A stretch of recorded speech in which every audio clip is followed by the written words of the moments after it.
ইমামের দায়িত্ব হচ্ছে পেছনে কারা আছে এটা খেয়াল করা। অনেক সময় ইমাম সাহেব আল্লাহু আকবার বলে যে নামাজ ধরছে, কি হচ্ছে পেছনে আর খোঁজ খবর নাই। মুআয ইবনে জাবাল রাদিয়াল্লাহু তাআলা আনহুকে আল্লাহ রাসূল সাল্লাল্লাহু আলাইহি ওয়াসাল্লাম একটা এলাকার ইমাম বানিয়ে পাঠিয়েছিলেন। এলাকার মুসল্লিরা ছিলেন, লোকজন ছিলেন শ্রমজীবী, সারা দিন কষ্ট করে নামাজে যে জয়েন করতো। তো উনি মাগরিবের নামাজে সূরা ফাতিহার পরে সূরা বাকারা তেলাওয়াত শুরু করলেন। তো মাগরিবের সালাতে উনি যখন এত লম্বা তেলাওয়াত ধরলেন, মুসল্লিরা আর ইমাম সাহেবের সাথে থাকতে পারতেছে না, কারণ ওনারা তো ইমাম সাহেবের হয়তো মন ফুরফুরে, উনি পড়তেছেন মনের আনন্দে দরাজ গলায়, কিন্তু মুসল্লিদের তো অবস্থা খারাপ। সারাদিন ওনারা খেতে খামারে কাজ করে আসছে, নামাজ ছেড়ে দিয়ে অনেকে চলে গেছে, একা একা নামাজ পড়ে যে আল্লাহ রাসূল সাল্লাল্লাহু আলাইহি ওয়াসাল্লামের কাছে যে বিচার দিল যে রাসূলুল্লাহ দেখেন এমন একজন ইমাম আপনি অ্যাসাইন করেছেন আমাদের এলাকায়, মাগরিবের নামাজে উনি সূরা বাকারা পড়ে আর আমরা হচ্ছে শ্রমজীবী। রাসূল সাল্লাল্লাহু আলাইহি ওয়াসাল্লাম খুব রেগে গেলেন।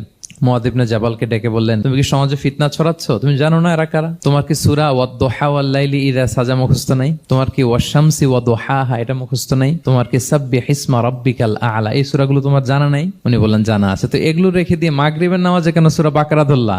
আল্লাহর হাবিব সাল্লাল্লাহু আলাইহি ওয়াসাল্লাম কিন্তু এমন ইমাম ছিলেন না, উনি অত্যন্ত বিবেকবোধ সম্পন্ন একজন ইমাম ছিলেন। একবার পেছনে এক বাচ্চার কান্না শুনে উনি নামাজ ছোট করে দিয়েছেন। সবাই বললেন, ইয়া রাসূলুল্লাহ এত ছোট নামাজ তো কখনো পড়তে দেখি না। তখন রাসূল সাল্লাল্লাহু আলাইহি ওয়াসাল্লাম বললেন, একটা ছোট বাচ্চার কান্নার আওয়াজ আমার কানে এসেছে, আমার মনে হচ্ছে বাচ্চাটাকে সামলাতে নারীদের কাতারে একটা মায়ের খুব কষ্ট হচ্ছে, এজন্য নামাজটা আমি খাটো করে দিয়েছি। দেখেন কি চিন্তা চেতনা, পিছনে কি হচ্ছে সব রাসূল সাল্লাল্লাহু আলাইহি ওয়াসাল্লাম এটা খেয়াল করতেন।